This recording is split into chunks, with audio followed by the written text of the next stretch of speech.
Excelentísimas e ilustrísimas autoridades, señoras y señores, como presidente de Nueva Economía Forum tengo el placer de darles la bienvenida de nuevo al Foro de la Nueva Comunicación que organizamos bajo el mecenazgo de Vodafone. Hoy tenemos el especial placer de recibir a doña Soledad Gallego como ponente de esta tribuna, directora del País, y le va a presentar don Augusto del Cader, presidente de la cadena SER y director editorial del Grupo Prisa. Querido Augusto, la tribuna es suya.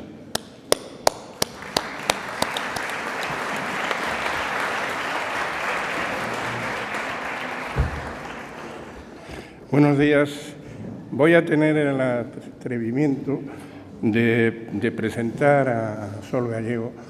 Y digo el atrevimiento porque, primero, Sol es suficientemente conocida por todos ustedes y si yo tratara de presentarla necesitaría un espacio de tiempo muy prolongado y ustedes han venido aquí a escuchar a Sol y no a mí. Sol es una persona que se puede definir muy sencillamente. Sol es una periodista. Y nada más que eso, y simplemente eso, es periodista.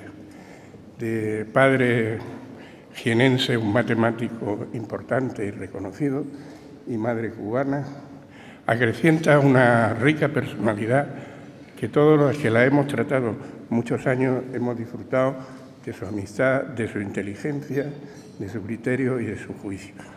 Sus comienzos profesionales, como todos ustedes saben, estuvo en la agencia Piresa y guarda un magnífico recuerdo de una etapa profesional para ella muy entrañable, que fue Cuadernos para Diálogo, una institución que contribuyó a alumbrar el sistema de libertades y de consenso que luego se estableció en la España democrática.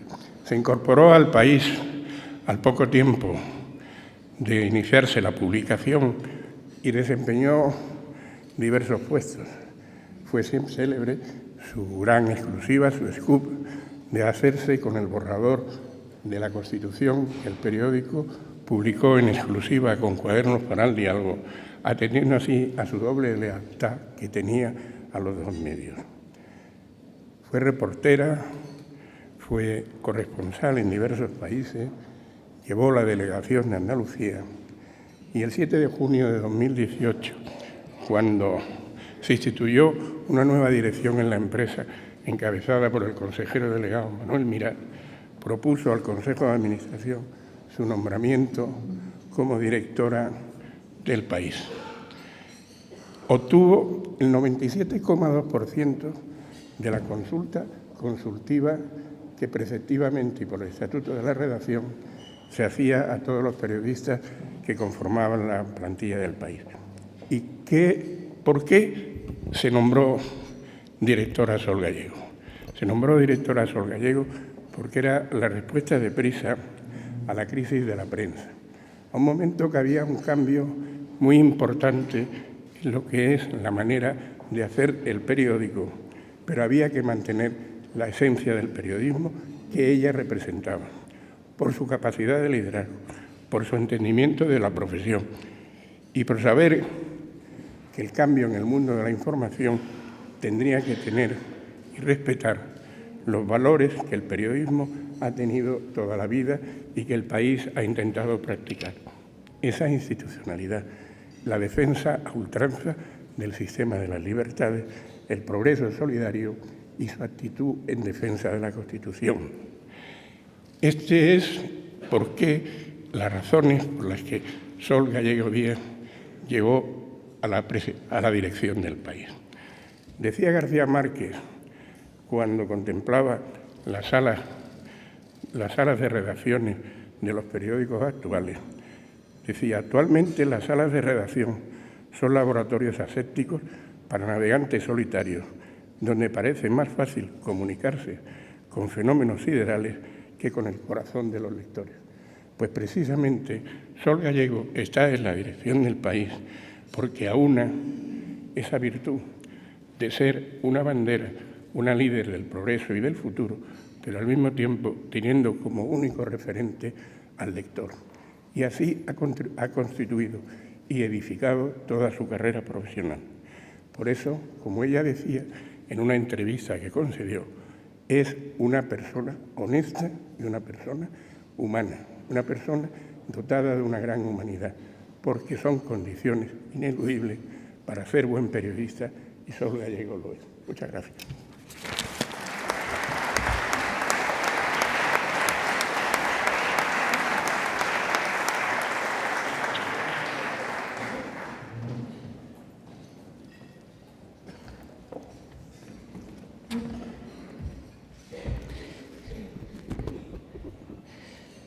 Muy buenos días.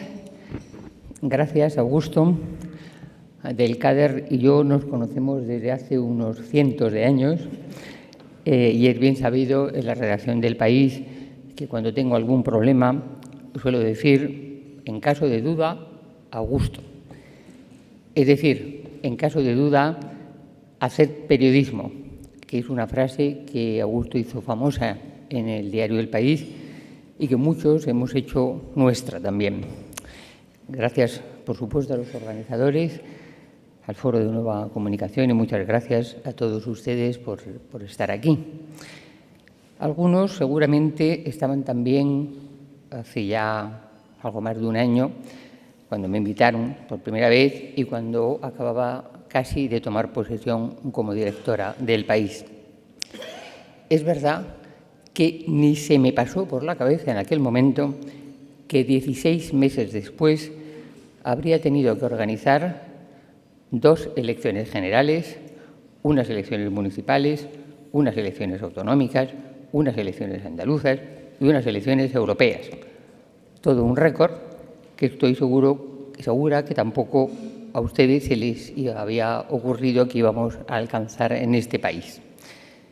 Ha sido, pues, un año bastante enloquecido para los medios de comunicación españoles y un año difícil, muy difícil, para el país más importante, el que se escribe con minúscula, porque además de nuestro peculiar calendario electoral, o mejor dicho, por culpa de ese peculiar calendario, España ha tenido que hacer frente a uno de los más significativos periodos de incertidumbre mundial, sin disponer de un gobierno sólido y con unos presupuestos de Estado prorrogados nada menos que desde 2017.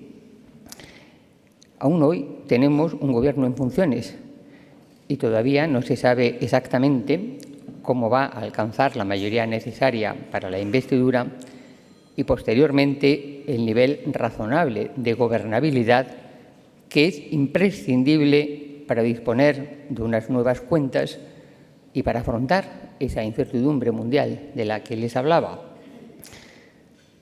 Creo que muchas veces no somos conscientes de la velocidad extraordinaria a la que están sucediendo cosas muy importantes. Acontecimientos políticos y económicos que están aquí y que hay que hacerles frente, se quiera o no se quiera. Estaría bien recordar que en estos 16 meses ha estallado una guerra comercial entre Estados Unidos y China. Es una guerra que nadie esperaba, porque lo único que parecía realmente sólido en el mundo eran las relaciones comerciales internacionales. Pues no, tampoco. En estos 16 meses ha saltado también casi por los aires la estabilidad en América Latina. En unos pocos días, Chile, pues un país símbolo de la tranquilidad, prácticamente está incendiado. Hay toque de queda en Bogotá, México ha entrado en recesión, Argentina se encuentra de nuevo a punto de un default casi inevitable y en otros lugares del mundo el primer ministro israelí está procesado por corrupción y cohecho. Hay manifestaciones enormes de descontento en Líbano, en Irak, en Irán. En Francia han aparecido los chalecos amarillos. Es verdad que en Europa las cosas no son tan dramáticas, desde luego, pero el Brexit es una cuestión que puede ser dramática según se desarrolle. En este momento está empantanado, por decirlo de alguna manera. Pero no está mal recordar que en el caso de España, el 21% de todos los ingresos de España por turismo vienen del Reino Unido, el 21%. Y los británicos son los mayores compradores de vivienda en nuestro país. En el sentido contrario, el 25% de todo el stock de inversión española en el exterior está también en el Reino Unido y en sectores muy diversos, financieros, seguros, concesiones. Digo que la situación en Europa no es dramática, pero está claro que el ciclo económico en la Unión Europea, como quizá en el resto del mundo occidental, ha entrado en una seria desaceleración. Y es también cierto que la consolidación del euro todavía no está totalmente garantizada y que va a exigir nuevos esfuerzos. La nueva presidenta de la Comisión Europea ha explicado ya que Europa necesita urgentemente un fuerte impulso en inversión industrial y en transformación digital. La cuestión es que en medio de toda esta incertidumbre, España no dispone aún de un gobierno sólido y no puede ni acometer las reformas internas que son imprescindibles, ni presentarse en Europa como el socio que podríamos ser si despejáramos el panorama político. Y no es la menor incógnita de ese panorama la situación actual en Cataluña, donde existe un movimiento secesionista muy importante que ocupa, además, las instituciones autonómicas.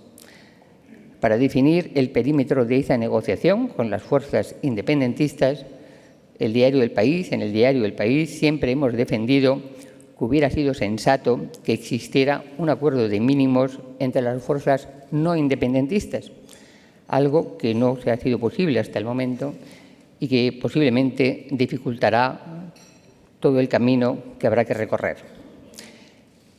Y aquí vienen ustedes este repaso urgente y así un poco a vuela pluma que acabo de hacer. Al fin y al cabo, yo soy periodista, no soy político. Soy periodista, como decía Augusto, y con eso me basta. Pues viene a cuento de que en este momento, en un momento de incertidumbre como el actual, el papel de los medios de comunicación con alto nivel de profesionalización es fundamental. La información basada en hechos y en su verificación es quizá el único instrumento de que disponen los ciudadanos para analizar la complejidad del mundo que les rodea y para huir de lo que realmente hoy es el mayor peligro, la simplificación populista de los problemas, una simplificación acentuada hasta el paroxismo por los medios amarillos. Creo firmemente que el periodismo se basa en la capacidad de imponer agendas públicas y que ese es un elemento fundamental en las democracias. Agendas públicas que no son impuestas desde poderes políticos o desde poderes económicos. Y creo que este es un momento especialmente delicado para reivindicar ese papel de los medios de comunicación, porque estamos sometidos, como nunca, a una especie de bombardeo de distracción que lleva la atención de los ciudadanos hacia problemas que no son los suyos, hacia problemas que en la mayoría de los casos son puramente identitarios, que no van a servir para mejorar sus condiciones de vida ni para asegurarse un futuro mejor, sino simplemente para atribuir a otros los problemas y para evitar que se identifiquen los auténticos responsables y quienes solamente pretenden ganar dinero con esta confusión. En la lucha por mantener abierto el espacio del debate público, los medios de comunicación tienen un aliado importante en la tecnología digital, la que tantas veces parece que los periodistas sufrimos, pues es al contrario, es justamente esa tecnología la que nos está permitiendo hacer frente mucho mejor que antes a una situación complicada.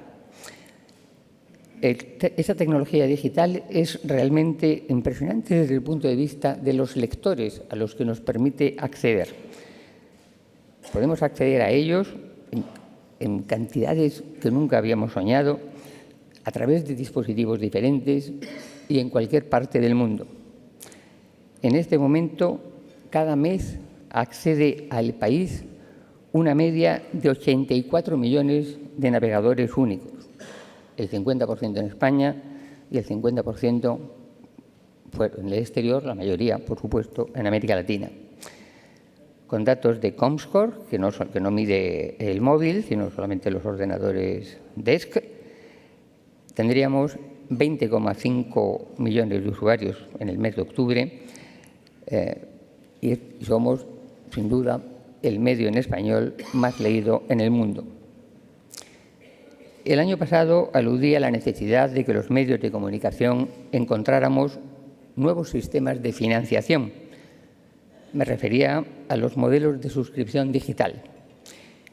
Y sigo pensando que ese es el camino imprescindible para asegurar nuestro futuro y este año yo creo que en el país hemos seguido avanzando muy seriamente en el estudio y preparación de ese modelo, aunque aún no puedo decirles a ustedes cuál es la fecha de inicio del muro de pago, ni puedo dar respuesta aquí y ahora a las preguntas más habituales, que es cuántos artículos serán de acceso libre y cuál será el precio de la suscripción.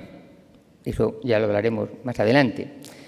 Pero, en cualquier caso, somos conscientes de que el sistema de medio de pago por suscripción es nuestro futuro. Eso sí, tendrá que ser compatible durante un largo periodo de tiempo con un sistema en abierto suficiente que permita un flujo de publicidad potente que seguiremos necesitando. En cualquier caso, y en el tiempo que nos han dejado libres las elecciones, hemos avanzado en el estudio de las necesidades de nuestros lectores, tanto en objetivos informativos como en mecanismos de verificación y calidad. Hemos puesto en marcha mejoras en la búsqueda de nuevos modelos narrativos, con un desarrollo visual más rápido y más potente, y hemos dedicado bastante atención al mejor aprovechamiento de las bases de datos. El lector es el destino de todo el proyecto. Necesitamos conocerle mejor y anticiparnos a lo que necesita. Solo así, con mejores herramientas, conseguiremos explicarle la complejidad del mundo en el que se mueve. La experiencia demuestra que los suscriptores no se abonan a un medio porque le informe mucho sobre todo, sino porque tenga exclusivas, porque sea crítico, porque tenga opinión y porque sus contenidos creen una relación especial con el lector.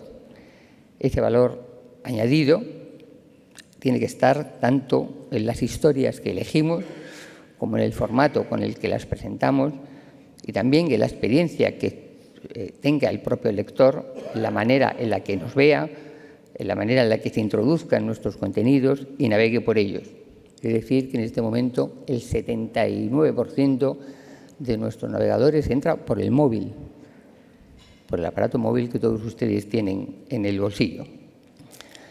Pero bien, sea en el móvil, sea en la tableta, sea en el ordenador, sea viéndolo, sea leyéndolo, en España o en América Latina o en todo el mundo, el lector tiene que encontrar en nuestra marca, en el país, lo que nosotros queremos que encuentre es seguridad, veracidad, capacidad de discriminar lo que es importante de lo accesorio. Queremos ser un medio capaz de ofrecer niveles de lectura diferentes, de manera que la experiencia de los lectores sea diferente según cada uno de ellos, pero eso no significa que perdamos nuestra principal seña de identidad. Nosotros somos un medio de comunicación, no un supermercado de noticias al que uno llega con un carrito y se lleva lo que le apetece. No, nosotros no somos eso. Somos un medio de comunicación que ofrece a sus lectores una visión del mundo y de su propio entorno. Eso sí, una visión contrastada, veraz y hecha por profesionales que se ajustan a unas normas de trabajo. Los próximos años serán decisivos, los 2 próximos años serán decisivos y todos lo sabemos, pero realmente tenemos una oportunidad extraordinaria. Yo estoy convencida que el Grupo Prisa y el país están en un momento increíble si sabemos aprovechar las oportunidades y ponemos todo lo que tenemos que poner por nuestra parte. Pero estoy de verdad convencida que este es el momento para despegar hacia la consolidación del mejor medio posible en lengua castellana. No tengo ninguna duda sobre las ventajas del modelo de suscripción, pero también sé que esto no es una carrera de 100 metros, ni muchísimo menos, sino que estos son 3.000 metros vallas y que a lo largo de todo este proceso se suscitan tensiones dentro de los medios, porque los medios de pago tienen que convivir, como he dicho, con la publicidad en abierto. Pero, en fin, eso también ha sucedido en otros periódicos en el mundo. No somos los primeros que lo va a hacer, ni muchísimo menos, y también tendremos éxito al lograrlo.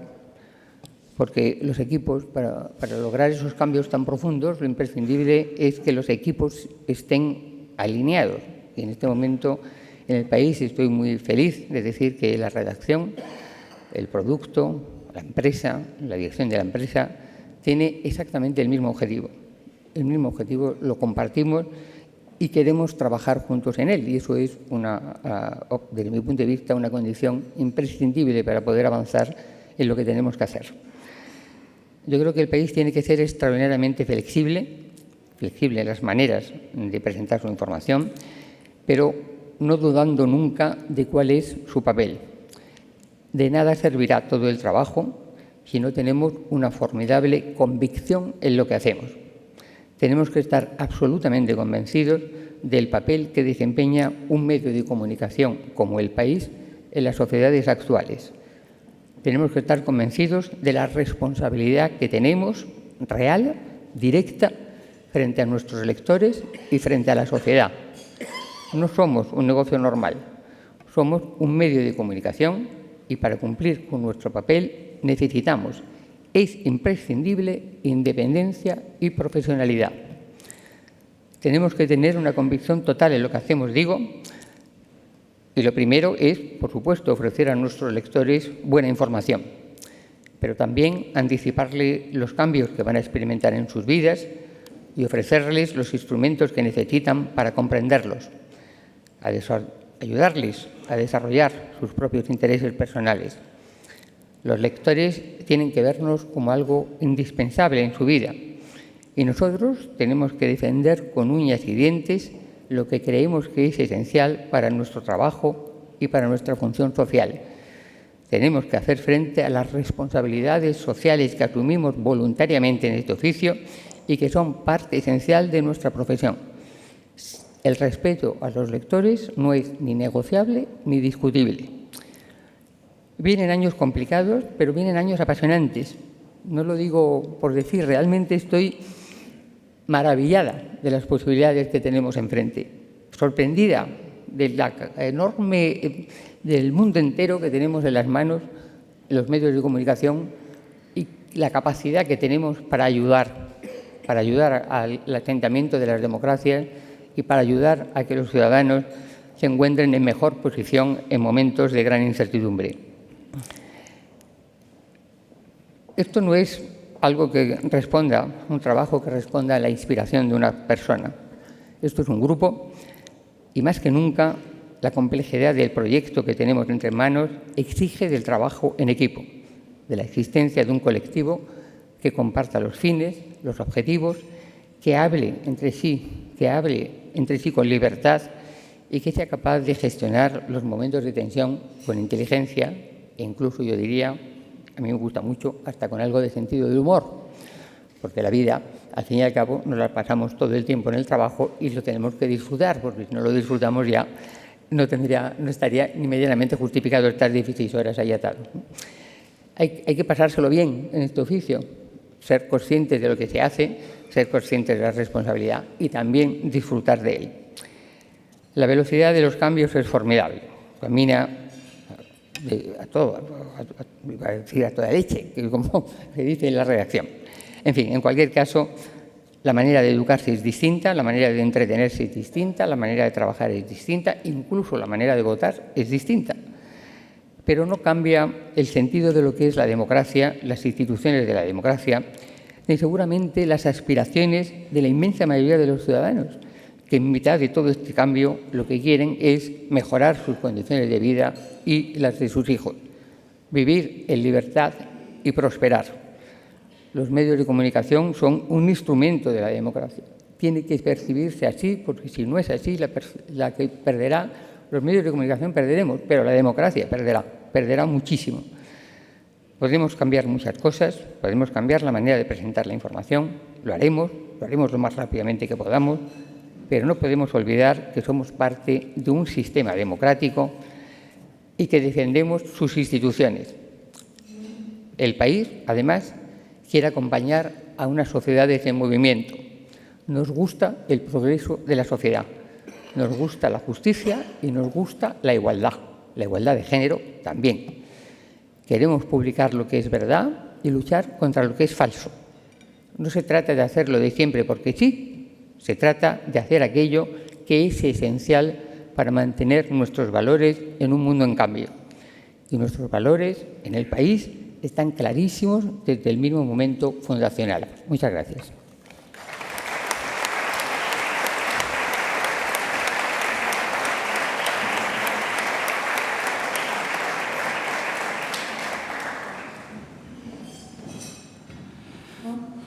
Pues muchas gracias, Augusto, muchas gracias, Sole, por... Ahora viene lo bueno, incluso lo malo. Nunca es malo preguntar. Vamos allá. Estoy tratando de organizarme con las últimas que han llegado. Román Álvarez dice: su contrato es de 2 años más 1. Los 2 primeros se cumplen el próximo mes de mayo. ¿Agotará también la prórroga? ¿Cree usted que ahora el país está de nuevo situado ideológicamente en su espacio?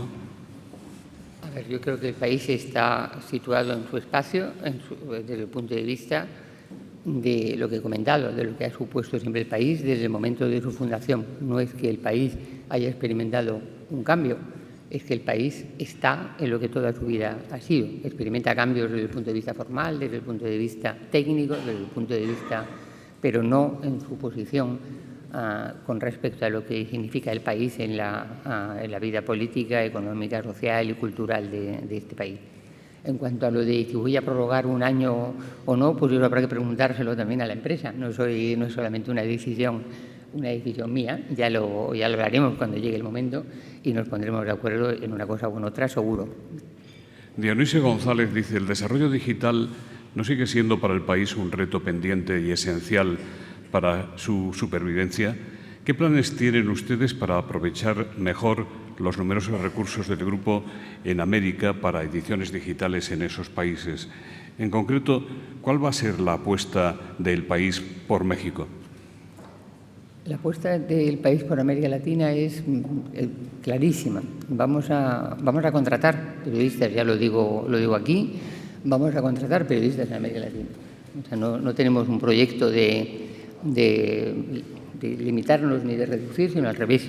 Tenemos un proyecto de expansión en América Latina que va a incluir contratar nuevos profesionales para el país en América Latina.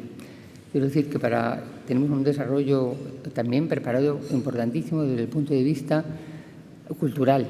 Toda la sección que para nosotros se llama Babelia. Tenemos un proyecto de desarrollo enorme de Babelia que es en español idéntico para España que para América Latina. Queremos hacer un esfuerzo grande en eso. Yo creo que es la convicción de que el país puede desarrollar en América Latina también la función que desarrolla de un medio de garantía de defensa de las libertades, de garantía de defensa de las instituciones democráticas, de garantía de defensa de la igualdad de oportunidades. Yo creo que ese papel que juega el país en América es importante y tiene el apoyo de muchísimos lectores. No vamos a traicionar esa confianza, ni muchísimo menos. Vamos al revés, impulsarla. Roberto Fernández le pregunta, directora, si ha superado el país las heridas de los ERES, teniendo en cuenta que todavía el periódico tiene 380 empleados con un salario medio de 70.000 euros. ¿Es previsible un nuevo ajuste Por ejemplo, ¿se han planteado en algún momento la reducción del número de corresponsales en el extranjero? Una red, la del País, que es todo un lujo. Sí, bueno, el ERE obviamente provocó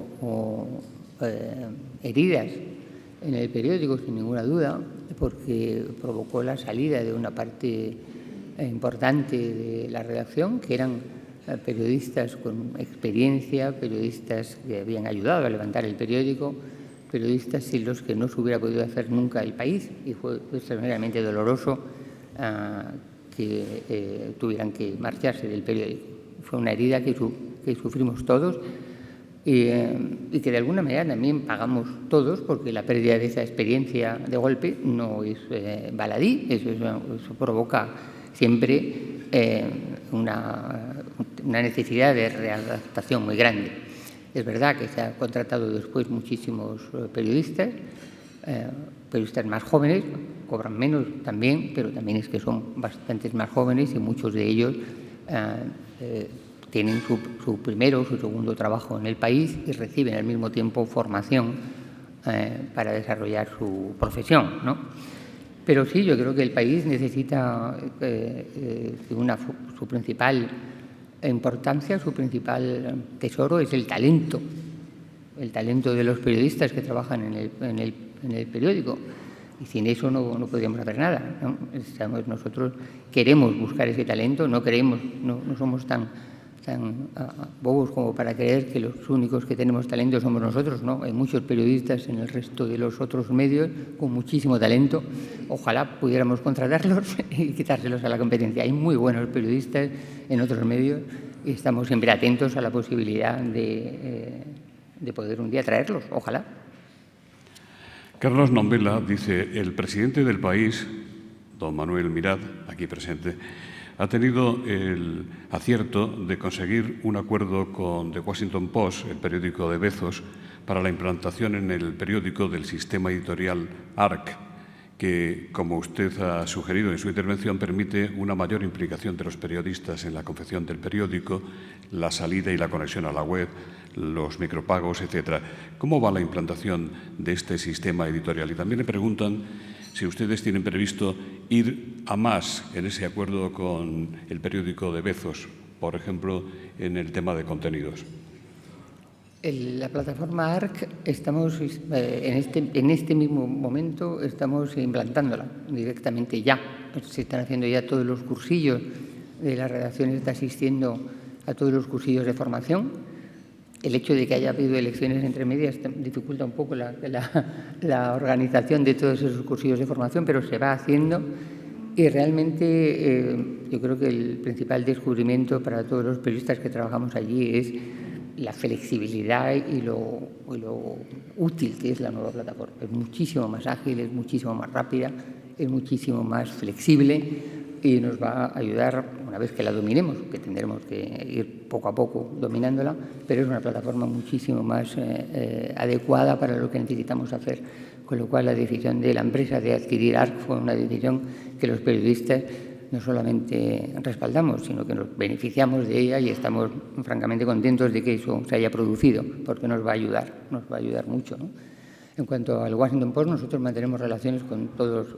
Una cosa es el proyecto de ARC, que va por un lado y que no tiene relación con los contenidos, sino con la plataforma. Y otra cosa es que mantenemos relaciones con muchos periódicos sobre contenidos o trabajos en común, haciendo trabajos conjuntos con periodistas de otros medios, como hemos hecho ahora en el caso de esta investigación sobre la minoría musulmana en China. Somos varios periódicos los que participamos en ese trabajo y eso es uno de los objetivos del periódico, mantener eso, porque creemos que hay investigaciones que solo se pueden hacer desde medios de distintos países, ¿no? Y nosotros somos partidarios de la cooperación entre medios de comunicación que tengan las mismas reglas de profesionalidad. Y en ese mundo de periódicos que mantienen reglas de profesionalidad, nosotros queremos estar y de hecho estamos. José Manuel González Huesa, director de Servimedia, dice: ¿en qué momento se encuentra El País en relación con el cobro por productos informativos?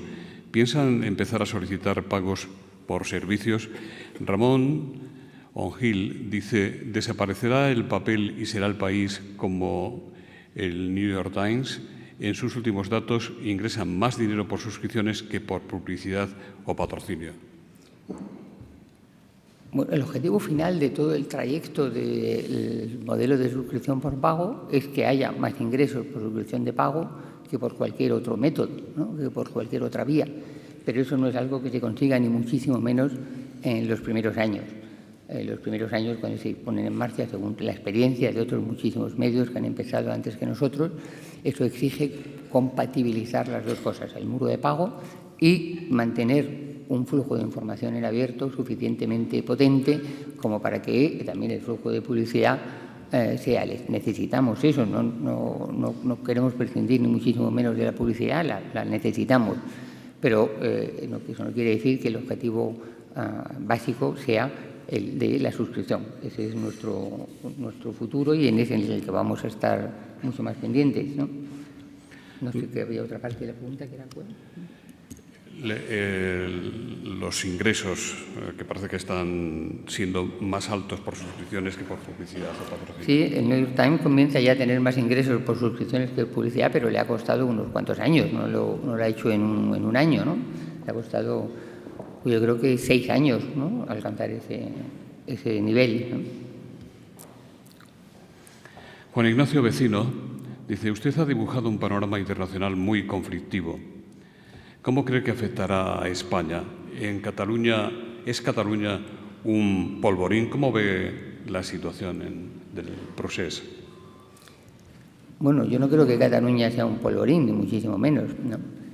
Yo sí creo que es una situación muy complicada que hay que afrontar con decisión, pero también con una cierta flexibilidad y sabiendo que las cosas es posible que no se puedan arreglar no se arreglan en 10 minutos, ¿no?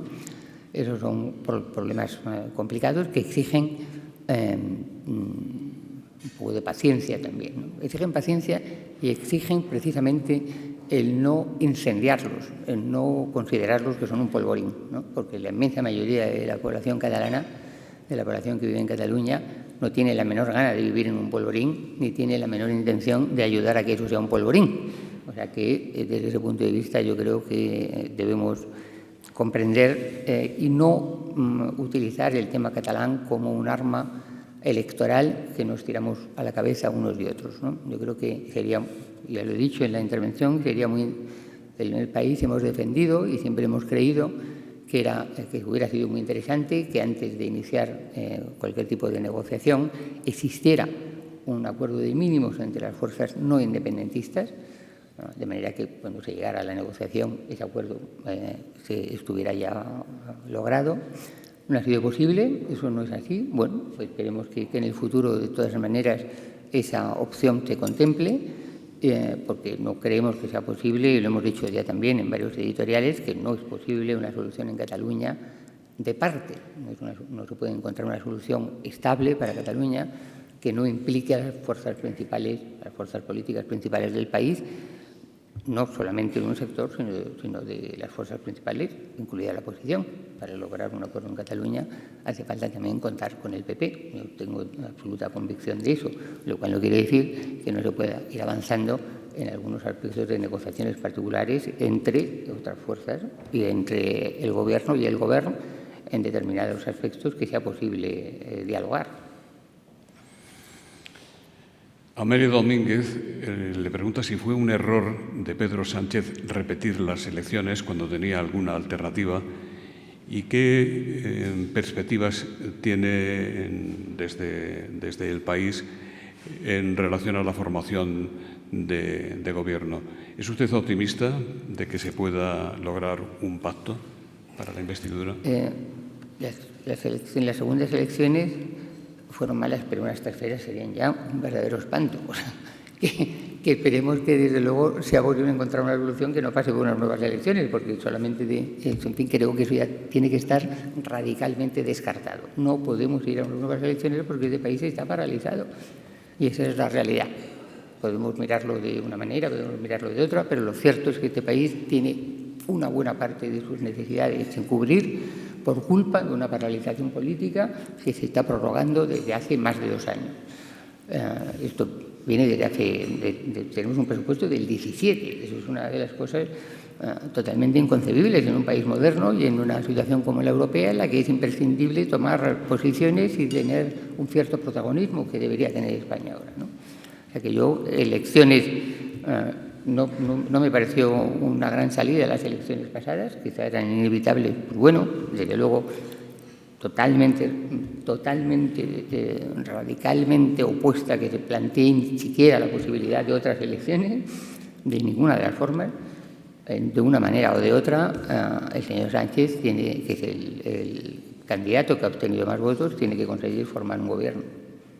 La negativa del Partido Popular a apoyar esa sesión de investidura, activa o pasivamente, ¿cómo la ve?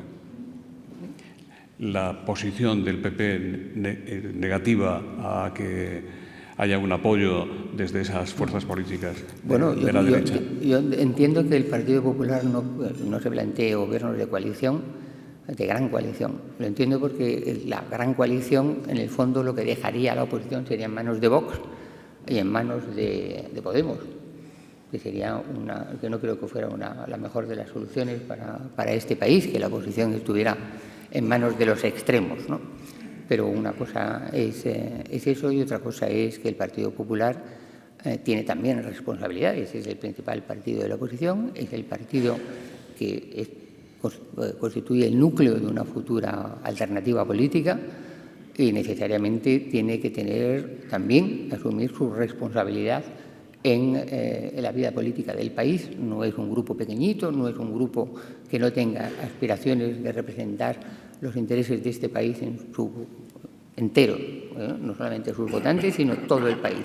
Y si eso es así, si el PP no ha perdido esa voluntad y yo creo que no la ha perdido, de representar un día a la inmensa mayoría de los españoles, tiene que asumir sus responsabilidades también en este momento y ayudar en la manera que sea, no sé cuál es la manera más oportuna, pero sí ayudar a que haya un gobierno en este país. Se dice, directora, que usted tiene un contacto permanente con los líderes de Esquerra Republicana de Cataluña y en particular con el vicepresidente de la Generalitat, el señor Pere Aragonès, y le preguntan si ve usted en el horizonte próximo, esta primavera, por ejemplo, un adelanto de las elecciones en Cataluña, de las elecciones autonómicas. Bueno, las reuniones que se celebran en Cataluña o en Madrid, no sé dónde se van a celebrar las reuniones de negociación entre el Partido Socialista y Esquerra Republicana primero, pero en cualquier caso la tribuna que ha publicado el señor Aragonès, los 4 puntos que ha establecido el señor Aragonès, son 4 puntos que se mueven en un rango de ambigüedad tal que seguramente son compatibles también con una cierta ambigüedad del otro lado, ¿no? Supongo, pero tengo la impresión de que tanto la posición de Esquerra, que con esa extraña pregunta, pero que sí que tiene una cierta voluntad, porque nada de esto tendría sentido que lo estuviera haciendo Esquerra si no tuviera una voluntad de negociar dentro de unos términos razonables, porque sabe perfectamente que hay términos que son totalmente imposibles de plantear. Con lo cual, imagino que si está pensando en una cierta negociación, está pensando en una negociación que es asumible en el conjunto del país. Rafael Guardans dice, ¿ha hablado usted de la importancia de negociar en Cataluña? Ha dicho usted que entre el Gobierno y el Govern, ¿no debería ser entre el PSOE y ERC más que entre gobiernos? Bueno, muchas veces la solución a unos problemas se han encontrado en mesas de partidos. Es verdad que muchas veces con mesas de partidos se encuentran más fácilmente soluciones. Pero en cualquier caso, una comisión gobierno-gobierno tampoco es una cosa excepcional. Existe, el mecanismo existe ya, o sea, existe desde hace muchísimos años la posibilidad de reunir el Gobierno y el Gobierno y la Junta de Andalucía, el Gobierno, ya sé que no es lo mismo, pero bueno, quiero decir que el mecanismo existe, no habría que inventarse nada extraordinario para permitir que el Gobierno y el Gobierno se sentaran en una mesa. Lo importante es lo que se acuerde en esa mesa. El que se juntan en esa mesa es perfectamente factible, de acuerdo con la ley y de acuerdo con las costumbres.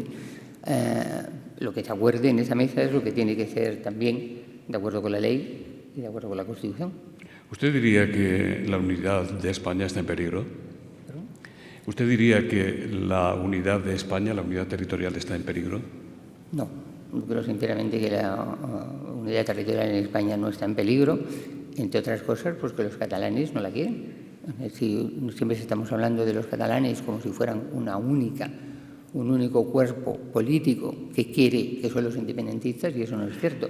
Cataluña no está habitada solamente por independentistas, ni muchísimo menos. Es más, está habitada por más gente que no quiere la independencia que la quiere. Y los últimos sondeos del propio organismo sociológico de investigaciones sociológicas de la Generalitat indica que eso es así. La mayoría de los catalanes no quiere la independencia y todo este proceso se ha puesto en marcha con una minoría. Con lo cual, ¿está en peligro la integridad territorial de España? Yo creo que no, en ningún momento lo ha estado, no lo está y además no puede estar, porque la integridad territorial de España no depende de un Parlamento nacional, de un Parlamento autonómico, ni muchísimo menos. La integridad territorial de España depende de la Constitución, que lo deja establecida en su primer momento, y no hay discusión sobre eso, ni hay, ni por la más remota casualidad, una mayoría que ponga en peligro eso. Roberto Marván, de Periodista Digital, le pregunta qué tiene que decir sobre las innumerables críticas que tuvo ayer el periódico por publicar una tribuna titulada «La heterosexualidad es peligrosa», donde se animaba a las mujeres a portar una pistola. Sí, verdaderamente es un artículo de lo más desafortunado. Es un artículo que se publicó en la web, no ha salido en papel, se publicó en la web, y ordené que lo levantaran rápidamente, no porque tenga un punto de vista que yo no comparto en absoluto. Bueno, el periódico publica artículos que no comparto y el artículo tenía además una formulación extraordinariamente provocadora, ¿no? Pero aún así le pedí que levantaran el artículo porque las normas, el libro de estilo del periódico, que es de obligado cumplimiento también para la directora del periódico, impide que se publiquen artículos en los que ni en broma, ni con ironía, ni con sarcasmo, ni de ninguna manera se aluda a las armas. O sea que el artículo se levantó inmediatamente. Rosario Ramos dice, ¿por qué se está pensando tanto el país calificar de golpe de Estado o asonada en Bolivia? ¿Y qué es lo que están esperando ustedes? Bueno, nosotros no estamos calificando la situación en Bolivia de golpe de Estado a la espera de si se convocan rápidamente las elecciones. Si existe una convocatoria inmediata de elecciones con garantías democráticas de que esas elecciones se celebran en condiciones de neutralidad política y con el apoyo y la vigilancia de la Organización de Estados Americanos, pues pensaremos que esa situación de clara descomposición de la situación política en Bolivia encuentra una vía de salida democrática. Si encuentra una vía de salida democrática, pues se habrá evitado el peligro del golpe de Estado, desde mi punto de vista, pero eso tiene que hacerse de una manera muy, muy rápida, porque si no se consolidaría lo que sí que sería un golpe de Estado. Santiago Flores, dicen, ustedes en el país han desvelado en sus páginas la injerencia de Rusia en el proceso independentista catalán. ¿Cómo se explica que haya tanto secretismo en relación con este escándalo y que, por ejemplo, se hayan ocultado hechos como la reciente detención de 2 espías rusos en la frontera con Francia? Bueno, nosotros estamos dando muchísima información al respecto de la existencia de ese grupo de servicio de inteligencia ruso en España. Seguimos la información con todo. Lo que hacemos, sí, lo que procuramos es, como son realmente informaciones difíciles de seguir, de complicar, son complejas, no son fáciles, pero tenemos gente trabajando en ello en España y tenemos gente trabajando en ello en Rusia, que es donde además tenemos un estupendo plantel de corresponsales que nos ayudan mucho a entender de qué estamos hablando y de quiénes son esas personas que vienen a España y qué cometido tienen encomendado desde el punto de vista de los intereses de Rusia, que claramente tiene una visión respecto a lo que pasa en Europa y a lo que debe pasar en Europa y respecto a la fortaleza que debe tener Europa, muy distinta de la que tenemos nosotros. Nosotros queremos una Europa fuerte, queremos una Unión Europea, está en la Declaración Fundacional del país, somos europeístas, queremos una Unión Europea fuerte, queremos una Unión Europea sólida, y eso no parece ser el interés de Rusia en este momento. Agustín Llanel dice: el partido político Vox continúa vetando a periodistas, entre ellos los del Grupo Prisa, incluso no acatando una resolución de la Junta Electoral Central la noche electoral. ¿Cómo cree que deberían reaccionar periodistas y medios ante este veto? Felisa Arribas le pregunta qué papel deberían tener los medios ante fenómenos como el de la extrema derecha. Sí, Vox nos ha comunicado que no iba a permitir que los periodistas del país asistieran a sus mítines ni a sus actos electorales, y eso es contrario a la ley, porque Vox es un partido político que tiene que someterse a las normas que rigen con los partidos políticos, y nosotros tenemos derecho, totalmente derecho, no nosotros, nuestros lectores tienen derecho a tener información sobre las actividades políticas públicas de Vox. Recurrimos a la Junta Electoral, nos dio la razón, recurriremos todas y cada una de las veces que un partido político, Vox o cualquier otro, crea que puede impedirnos cubrir con nuestra obligación, que es informar. Siempre que eso suceda, recurriremos a los tribunales, pelearemos, estaremos presentes, pediremos. Nuestros redactores tienen todo el apoyo de la dirección y de la empresa para hacer esa lucha, y ellos son además los primeros convencidos de esa posición. Los periodistas del país no permiten que se les eche de los actos públicos. No vamos a permitirlo porque es nuestro trabajo y además es nuestra obligación. Estaremos.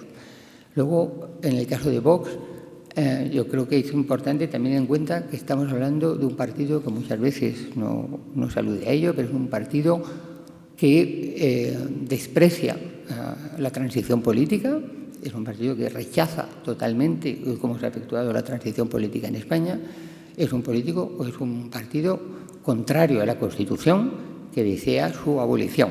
Eso muchas veces no se expresa con suficiente claridad, pero Vox está proponiendo la abolición de la Constitución española del 78 y la destrucción de todo el proceso de transición como lo hemos entendido. Obviamente el país no puede estar de acuerdo con esas posiciones porque nosotros defendemos la trayectoria del proceso de transición, creemos que ha sido extraordinariamente útil y beneficioso para este país y somos además totalmente defensores de la Constitución, aún suponiendo que debe ser sometida a cambios, a correcciones y a modificaciones como todos los textos constitucionales del mundo, pero estamos muy orgullosos de la Constitución española del 78. Tomás Rodríguez quiere saber qué valoración hace usted de la imputación de periodistas por informar y si cree que la fiscal general debería dar ya ese paso adelante y recurrir la imputación, que parece que está estudiando. Sí, bueno, yo creo que todo lo que ayude a que los medios de comunicación cumplamos con nuestra función debe ser utilizado, ¿no? Todos los mecanismos que existen debemos utilizarlos en defensa de la libertad de información, y la fiscal general del Estado también tiene la obligación que defiende el interés público por razón de su cargo, debe defender también el acceso de los periodistas a la información. Santiago Álvarez dice: sin natalidad no habrá pensiones. La tasa de fertilidad en España es de las más bajas del mundo. La pirámide de población es invertida. Los medios, y en concreto el país, no parecen estar preocupados. ¿Por qué? ¿Los lectores no están en un envejecimiento peligroso? No, claro que estamos preocupados. El país está muy preocupado por la baja de natalidad en España. Hemos publicado cantidad de informes, de reportajes sobre eso. Y es más, le llamamos la atención a nuestros lectores para que no se distraigan, por lo que comentaba antes. Le decimos a los lectores no se distraigan, ese es un problema importante. Claro que sí, España necesita tener una tasa de reposición, porque si no, envejece. Ahora, la tasa de reposición de gente joven puede llegar de muchas maneras. O sea, puede ser un aumento de la natalidad, que estaría siempre bien, sobre todo facilitando que las mujeres puedan tener hijos, sin que eso suponga un menoscabo para su carrera profesional, sino que reciban ayudas, guarderías que permitan que las mujeres tengan más hijos, si así lo quieren, y que no se vean obligadas a decidir entre tener un hijo o dos por condiciones laborales, lo cual eso sería lamentable, pero también uno de los datos más curiosos que leí hace relativamente poco de Alemania es cómo había mejorado la edad media de Alemania de una manera considerable en un año por la emigración. Aquel semillón de inmigrantes que aceptó Alemania procedente de la guerra de Siria, en aquel momento que causó tantísimos problemas a la señora Merkel, sin embargo, ha tenido un efecto curiosísimo, beneficioso para Alemania, que es que ha bajado un poquito la edad media de Alemania, porque la mayoría de los emigrantes que llegaron era gente muy joven que además quiere tener hijos. José Manuel González Huesa, de Servimedia, insiste sobre algunos de los temas que hemos tratado, pero le voy a hacer estas preguntas. ¿Cree que habrá gobierno en diciembre? ¿Es posible el acuerdo entre el PSOE, Unidas Podemos y ERC? ¿Qué le diría usted a los negociadores? Está aquí con nosotros don Adriana Lastra, por lo menos ha estado. Sí, por cierto, que si usted quiere, doña Adriana, le damos el micrófono, estamos muy interesados.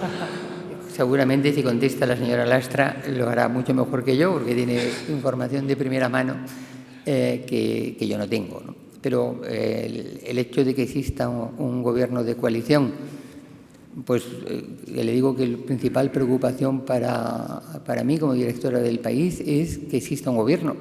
Creo que me parece que lo que no podemos permitirnos es seguir sin un gobierno, y una vez que han llegado a un acuerdo el Partido Socialista y Unidas Podemos para formar un gobierno de coalición, a nosotros lo que nos interesa es la máxima transparencia. Necesitamos saber exactamente en qué consisten esos acuerdos. Si se llega a acuerdos con Esquerra Republicana, igual. Lo que exigiremos siempre es total transparencia. No se puede llegar a acuerdos de gobierno que no sepamos en qué consisten. Necesitamos saber en qué consisten. No puede haber ruedas de prensa en las que no se pueden hacer preguntas. Es una de las cosas más pasmosas que suceden ahora, ¿no? En mitad de todo esto, de todo este asunto, hay ruedas de prensa en las que no se puede preguntar. Eso es inconcebible. En un momento como este lo que necesitamos es preguntar. Y necesitamos respuestas, nos tienen que dar respuestas, tienen la obligación de darnos explicaciones de por qué hacen las cosas. Es su obligación como políticos. No tienen...